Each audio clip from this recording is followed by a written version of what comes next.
most of the legislators in Meghalaya, not to talk about other states in the northeast of the country, that legislators, they don't know how to raise the voice of the people they represent. Do you see that functioning of the house in our Meghalaya is not up to the mark? You have touched a point here is very important. Our representatives, people's representatives like MLAs and MPs, it is unfortunate that if they are in Delhi as member of parliament, they do not really raise the issues that are important for the northeast and also nationally important. That is a fact. We don't have MPs who are known nationally and whose voice would count. Now coming back near our home, the MLAs, most of our MLAs, they really do not participate actively in the assembly proceedings and constructively. Also, unfortunate trend, particularly in smaller states like Meghalaya, Nagaland and all that, what has happened is the duration of the assembly in a year is too less. In Meghalaya, for example, I think last year they met for 16 days in a year. I think Nagaland would be around the same. Other states, Manipur and Mizoram, may not be much different. Assam meets for longer time. With 16 days in a year, I mean, what are they going to discuss? I mean, they are not really fulfilling the obligations that people have in them by sending them as their representative. The situation in Garo Hills still the bad, and most part of the state still having many issues which the government is not being able to address. So do you think that in Meghalaya there is seriously some problem with the governance, because there is always divided house and there has been dissidents and rebel groups among the politicians in the state? So do you think that there is instability which is a major cause that there is no proper governance in that state? During the 5 years that I was governor, situation in Meghalaya was more or less quite peaceful, except in Garo Hills. Kachi and Jointia Hills are very peaceful. In Garo Hills, the situation is like a festering sore. It seems to heal, but suddenly it flares up again. So this is what is happening in Garo Hills. We thought situation would improve, but in the last 1 month or so, it has been really bad. We have to do something very drastic in that. Maybe the pattern of policing in Garo Hills should really change. We cannot do the same policing method and expect different result. If you want to have a different result, our approach to these issues should also be different. We cannot allow innocent people to be killed by anyone.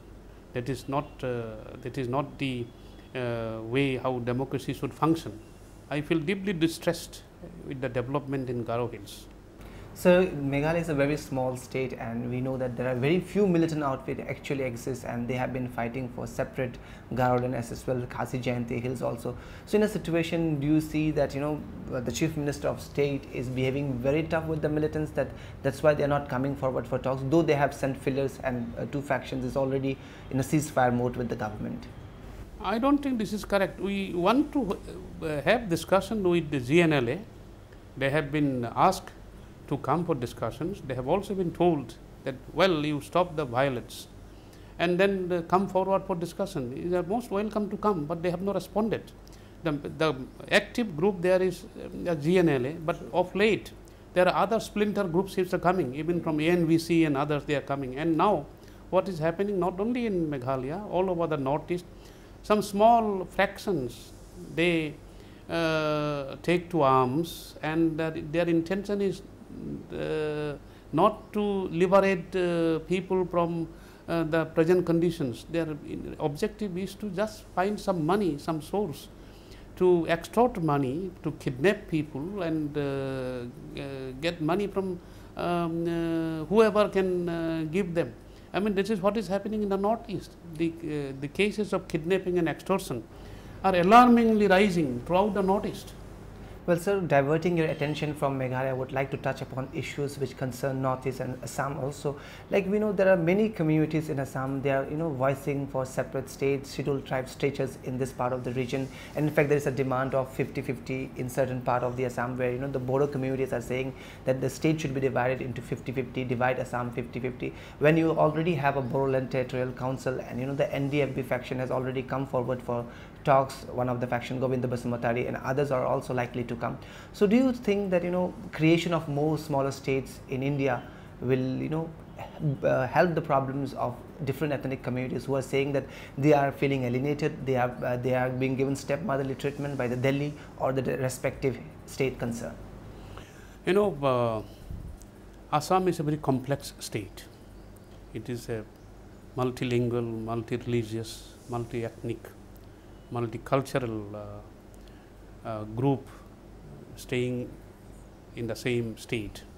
So naturally we have diverse interest, and so far as the autonomous councils and autonomous districts are concerned, those have been arranged with the objective of providing these ethnic small minorities some way to grow in their own way. So now there are 3 district councils in Assam, Bodoland Area District Council, then we have the Karbi Hills District Council and Dima Hasao District Council. Besides that, we have number of autonomous councils like Labaharsang Autonomous Council, Sonwal Autonomous Council, Tiwa Autonomous Council, and so on and so forth. So all these should be able to function in such a way that they are able to address to the problems of those communities for whom this has been created. But unfortunately what has happened is that on ground, because of mismanagement, because of corruption, because of indifference, because of lack of experience in governance, nothing really good is coming out. By that I mean that people's problem still remain, the places still remain backward. You do not have the development in these areas, whether you take of education, healthcare, electric connection, power supply, irrigation, road conditions. They remain as they were, as such. Northeast is a backward state, and where we have the autonomous district council areas in Assam, they are the most backward. They remain still backward. So do you think that, like as being proposed by the center, that Assam should be given a tribal state status, that will help somehow the different ethnic communities in Assam? Because as you were saying, that Assam is a complex state. Just merely changing the name of Assam as a tribal state or non-tribal state is not going to solve the problem.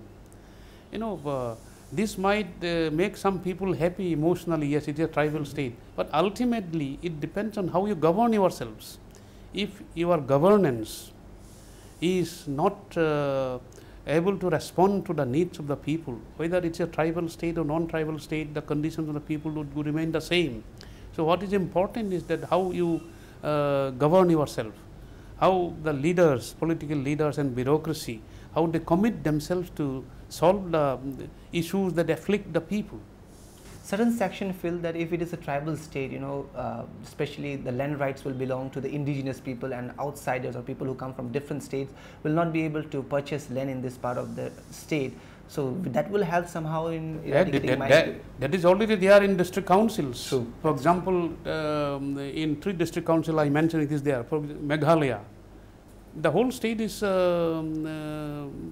autonomous district council state. In Nagaland, Mizoram, Arunachal Pradesh, you cannot go and buy land and settle down there. Does it mean that these states have improved tremendously? No. So in Assam also, supposing you give these rights, it's welcome. That land right is very important. That land alienation is one of the causes of unrest, one of the causes of insurgency. So land alienation should not happen. From that point of view, yes, it is okay that particularly the tribes, the indigenous people, should have the land to right, and they must have the assurance that their land right will not be taken away in future. But mere changing the name into a tribal state is not going to not going to help in any way. We have to really implement. Even now, there are areas in Assam where there are rules and regulations prohibiting the purchase of land by non-tribals in tribal areas. But is it being implemented? It is not implemented. There are a number of non-tribal areas, non-entitled people who go and buy land in tribal belts and blocks. Even now it is going on. So we'll continue with our discussion, but for now we'll take a short break.